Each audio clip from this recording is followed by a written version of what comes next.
J'ai arrêté le café et je suis passée à quelque chose de beaucoup plus efficace. En fait, j'ai créé une alternative à base de champignons adaptogènes. Je suis TDAH, donc j'ai du mal à me concentrer. Donc il me fallait absolument un champignon qui me permette de me concentrer et surtout qui me permette de remplacer cette concentration que j'avais avec la caféine mais qui me donnait un stress de ouf. Quand j'ai arrêté le café et que je suis passée au déca, je me suis rendu compte que cette espèce de boost d'énergie que je cherchais avec le café, je l'avais plus avec le déca et qu'au niveau de ma concentration, c'était compliqué parce que ça ne m'apportait aucune énergie. Du coup, j'ai ajouté du cordyceps pour amener de l'énergie. Les sportifs le savent très très bien. Et d'ailleurs, il y a beaucoup de copains sportifs qui l'utilisaient déjà.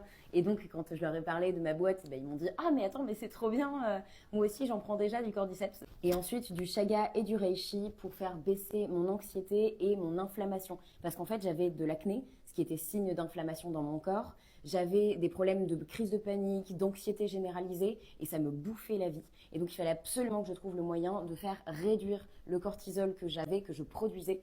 Et le seul moyen que j'avais trouvé, c'était d'utiliser du reishi, notamment pour faire baisser le cortisol, et du chaga pour faire baisser l'inflammation dans mon corps. Et pour ceux qui me connaissent un petit peu, je suis aussi naturopathe et psychonutritionniste et donc pour moi c'était inconcevable de ne pas ajouter de prébiotiques à mes boissons. Donc j'ai ajouté des prébiotiques pour prendre soin de la flore intestinale, donc du microbiote, parce que si on veut prendre soin de son cerveau, on doit absolument passer par prendre soin de son microbiote. Et si tu veux en savoir plus, j'ai mis le lien en bio.